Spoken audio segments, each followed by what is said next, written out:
find. And then when they saw the God, Jehovah God, move, they were moved to call upon Him and transform their lives.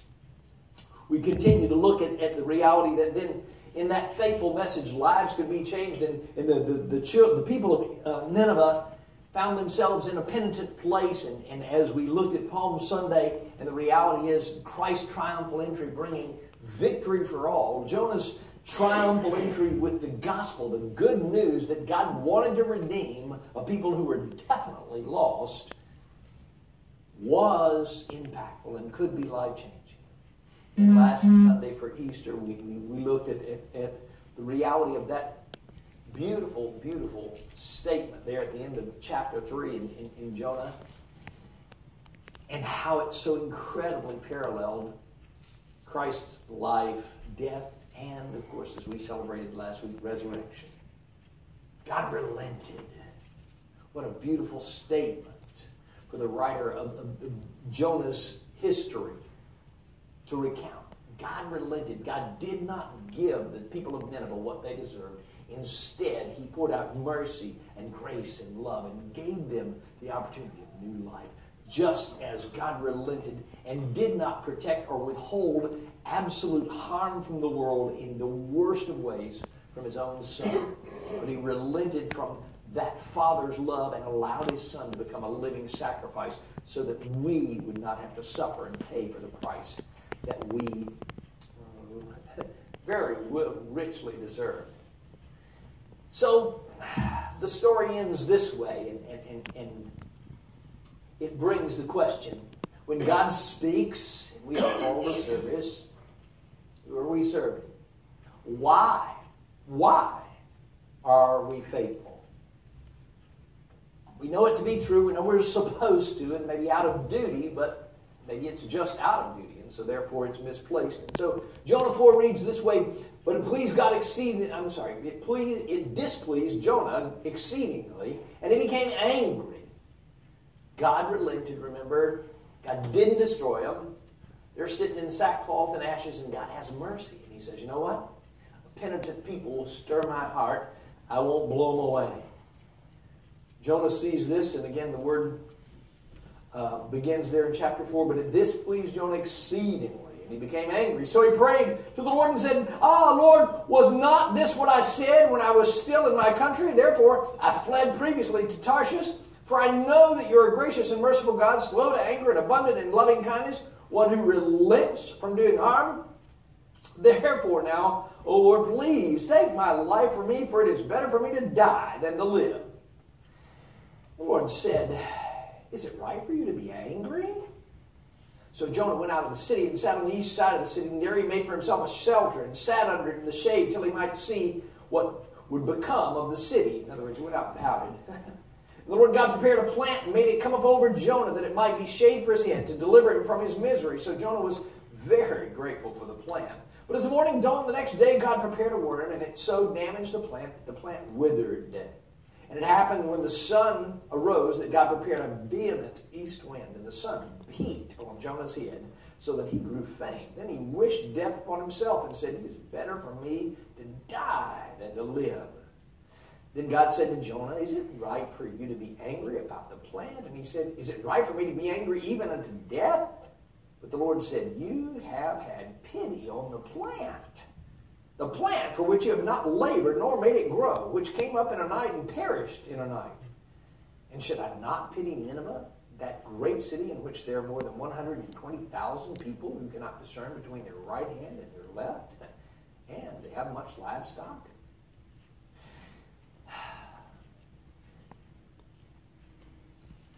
So many times we hear the call. God speaks. And again, whether He speaks by His Spirit in our quiet time, He speaks through our prayer time with Him, and that conversation that is very intimate, He reveals something that we absolutely know we're to do. God speaks sometimes through His Word, and that's how the book of Jonah began. And the Word of the Lord came to Jonah. Sometimes He speaks through relationships. God brings a very definitive moment by some relationship, and that person comes and brings just a small nugget of truth, and you know full well that you've been in the face of God, and you're to do that. And again, we walk the whole scenario of Jonah's story and his call to go to Nineveh, and it comes to this, then if we're faithful, why? Jonah now has done, God relented, and Jonah's sitting on the side going, well, why in the world did you call me in the first place? This didn't happen the way you said it was going to happen. Now what do you think people are going to say about me? I think one of the worst flaws we have as believers when we are trying to faithfully do God's work is we're worried more about our reputation than God's. How's this all going to turn out for me? What if I'm seen in a Nineveh, holy cow? What if people know that I was in this particular place? They might talk about me. Well, you know what? It'd be way better if you worried about what they're going to say about God. You really have a whole lot of nothing to lose in the situation because God is the only sustenance you have in the first place. But Jonah now has preached the message. The Lord relented. The destruction did not come. And Jonah's going, well, dang, God. You see, this is why I headed out to Tarshish anyway. I knew you were going to be gracious and merciful. Why have I even wasted my breath? Why did I come here? And now look, I'm not going to have any reputation as a preacher because people are going to say, well, you know, that guy Jonah preached that the people of Nineveh were going to blow up, and they didn't. He must be a lunatic. He must not be working for God. So many times, it's sad but true, so many times when we do either on the upfront or like Jonah, eventually accept the responsibility of following that which God has called us to do, we're worried about what's it going to look like for us. Jonah's now mad. He's undone. He's going, well, God, you didn't do what you said. I spent all this time over here. I could have been in Tarshish. Could have been on a charter fishing trip. I could have been doing something, and I would have known the result. I want what I want. Yeah, Brother Royce, I'll faithfully serve God, but you know what? I did that one time, and it didn't turn out to help me in any way. Well, again, you didn't create the life of kingdom purpose. You didn't create the opportunity to be free from the death and destruction of sin. So why is it all about you all of a sudden? You've heard me say it 100 times. You'll hear me say it the last day I'm here. When does my service, whatever that looks like, when does my service become about the fame, the glory, and the renown of King Jesus? When does what God called me to do, no matter how abstract it may appear in other people's eyes, in terms of not making sense at all, when does it matter to me only that the kingdom be advanced, regardless of what people say about me? Regardless of how it works out. Secondly, I think we like selective ministry. There are certain places I just don't want to go.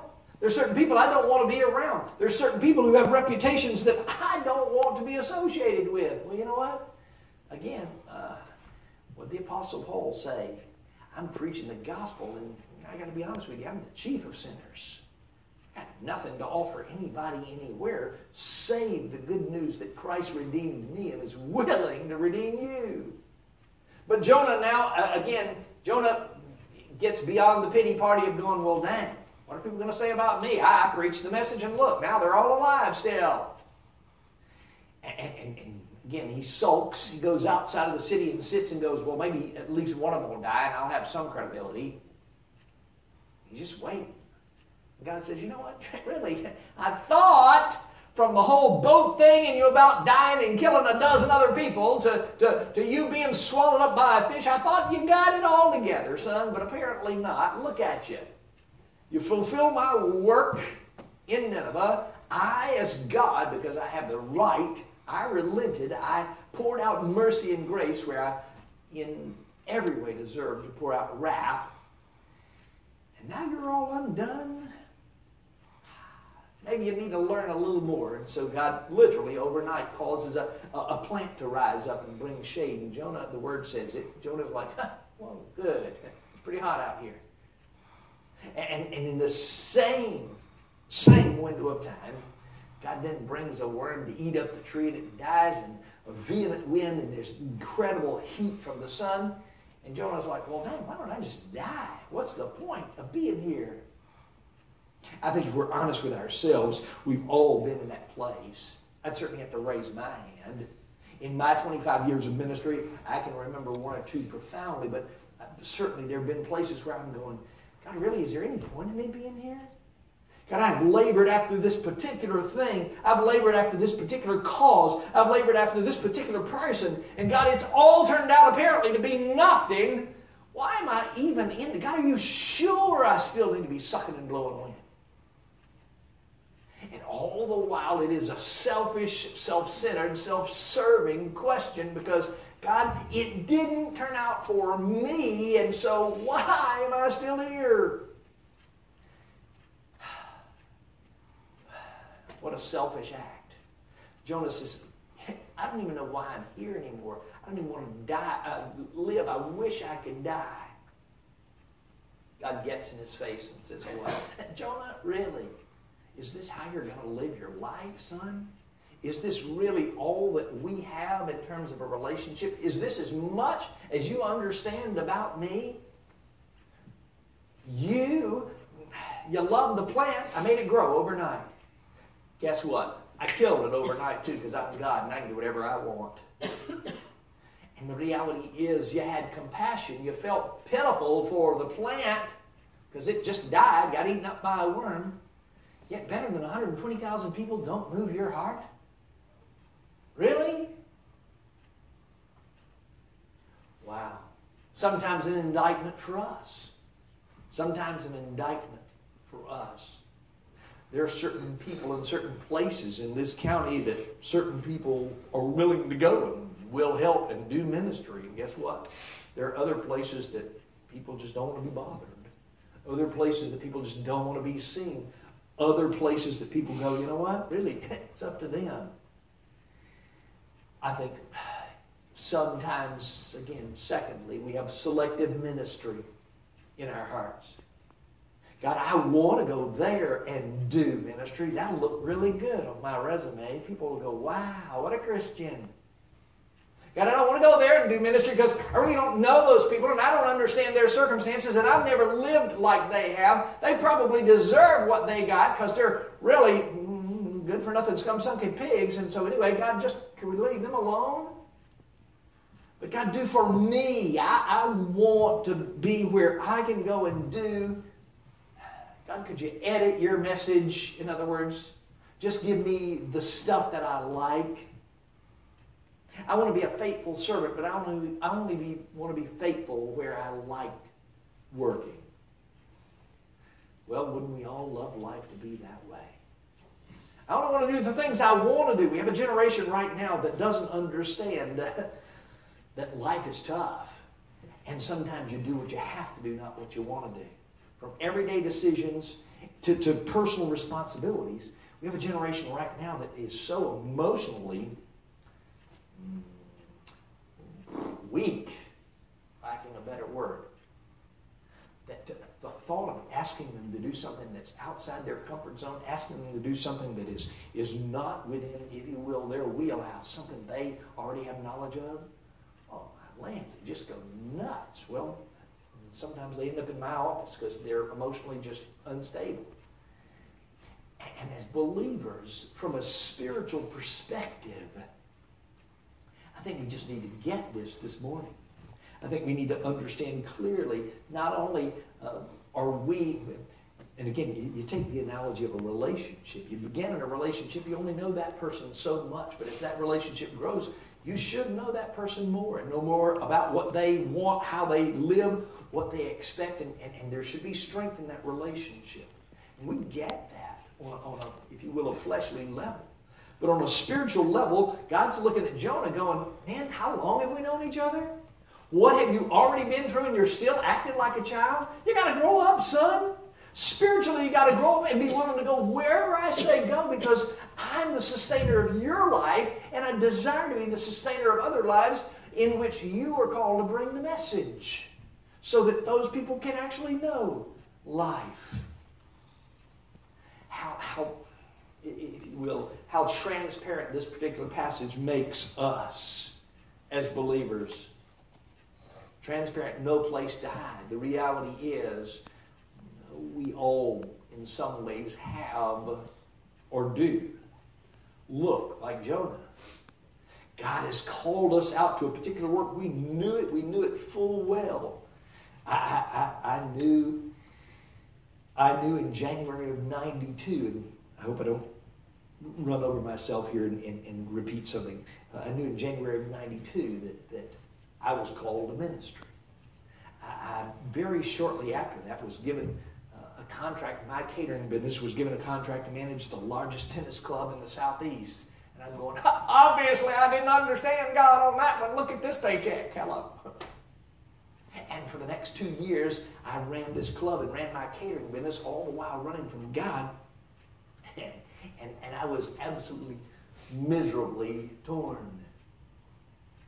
And sometimes we see and hear God speak, but it doesn't look like what we wanted it to look like. In other words, I want him to give me something that makes me happy and comfortable, and I resisted that. And by the time we got to September of 94, I had been doing part-time ministry, but was determined I wasn't giving up my business and life and everything else to go and do this thing called ministry.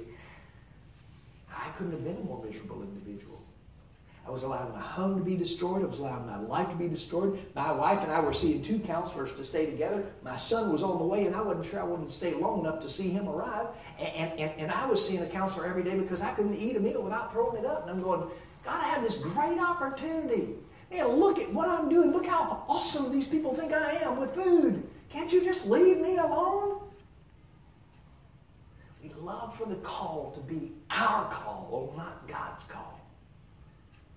I sat poignantly in an office overlooking clay tennis courts at the largest private tennis club in the Southeast. And these people spent $40,000 just renovating the office so I'd have a nice place to work. And I'm looking out over those clay courts one afternoon, and it's just pouring rain, just storming to beat the band.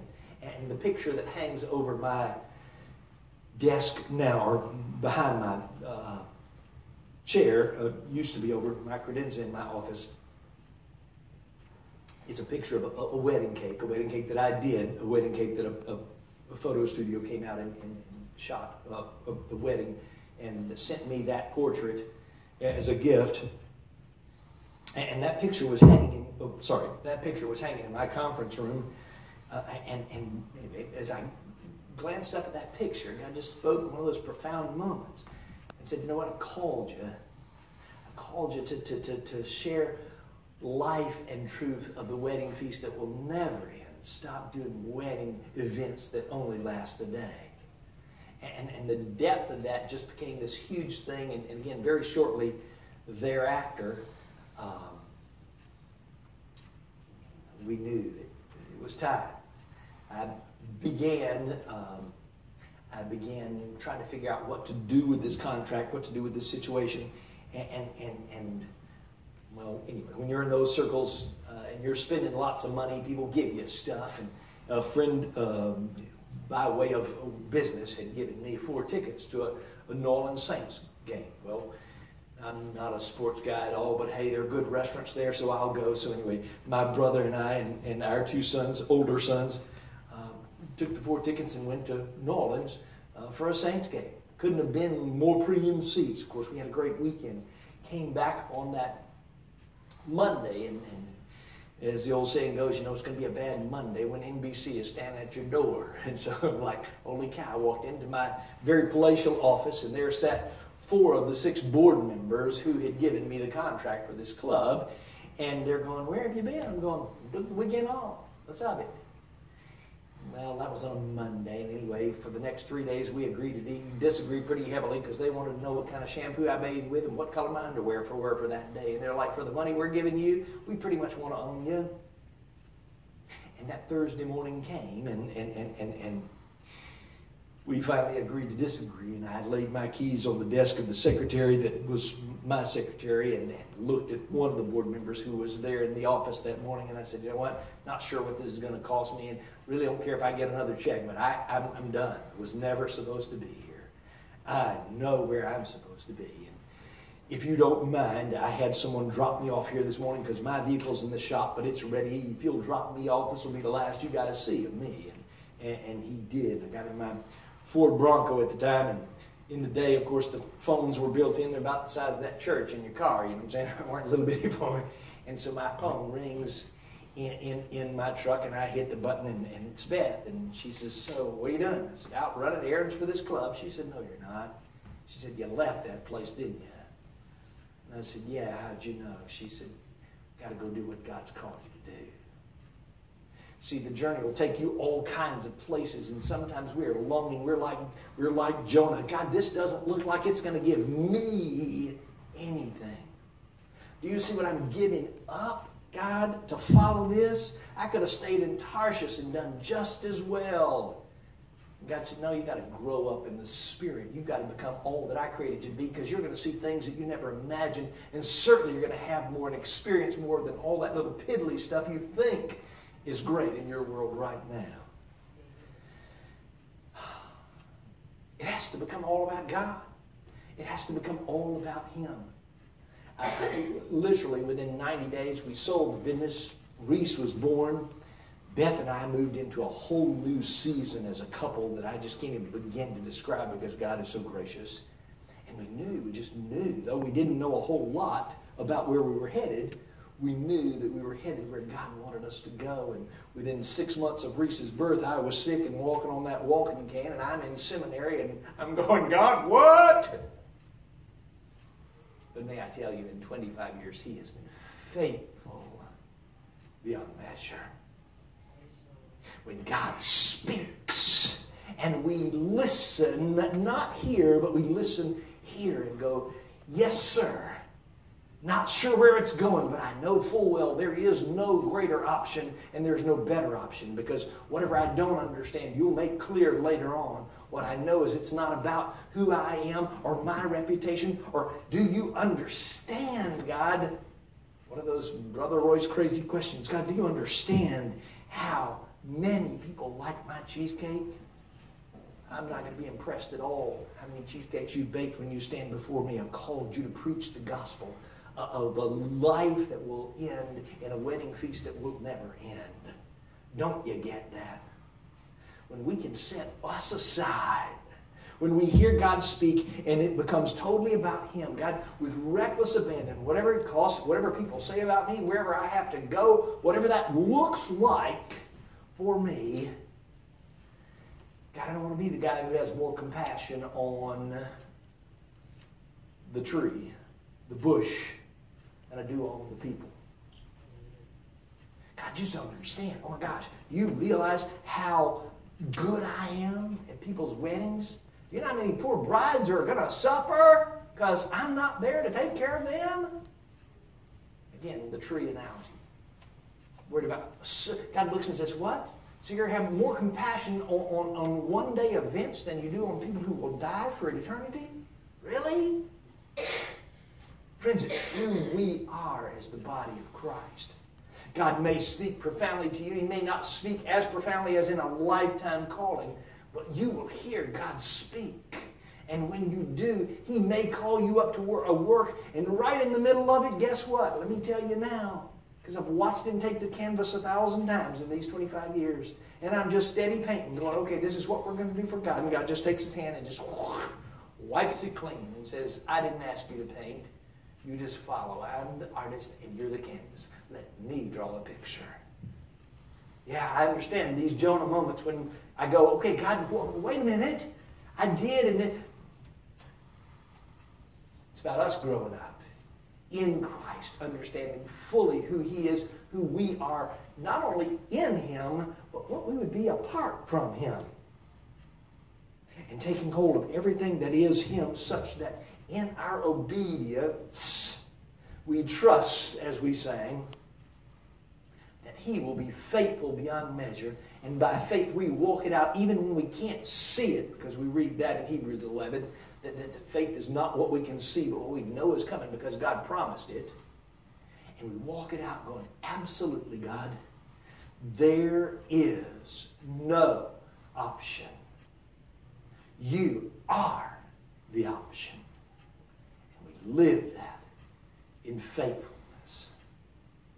Because whether it's 120,000 in one city or one, you, I'm speaking to you personally, not us collectively as a body, you have been called, you have been mandated, you have been given either in the past or currently you know of or will be in the course of your lifetime. You have been given the opportunity by how God wired you to be an influence for kingdom purpose as no one else can be. And God desires to use you in that place like He desires to use no one else. And you, like Jonah, like me, you will have the opportunity saying yes or no. Don't miss the blessing of choosing God's way, looking for the benefit of my way. Father God, we thank you that you're merciful and gracious. God, I thank you for this beautiful, beautiful testimony of Jonah. God, even in his rebellion, in the very end, as we read this story concluding, God, you still were merciful to him. God, and I thank you for that. God, I thank you that sometimes you use the temporary things, the bushes of our lives, the trees that immediately grew up and brought us some pleasure, whether that's a business, a relationship, or whatever, God. And then those things just vanish. God, because we valued them wrongly instead of valuing you most completely. And so, sir, we pray that you'll forgive us for that. God, we have such a glorious opportunity in this county, not just as individuals, but as a body, this little family here at Satarsha. We have such a glorious opportunity to be your hands and feet. God, that your fame, your glory, and your renown would be expanded, not in any way concerned about our own reputation, but yours alone. God, we just don't want to miss that, sir. Lord, it's my prayer that as you've stirred my heart in evaluating my faithfulness or lack thereof in following when you speak, God, that we as a body over these few weeks have begun to question how we're listening for you, sir, and if we're following. God, I just pray that you'll lead me as the shepherd of this precious fellowship, God. Lead me that I will hear and know, and that we will walk, sir, in every way, burdened about the 120,000. God, that's my prayer in Jesus' name. Amen and amen. We'll gather and conclude as we always do. I'll go let Miss Beth know we're done.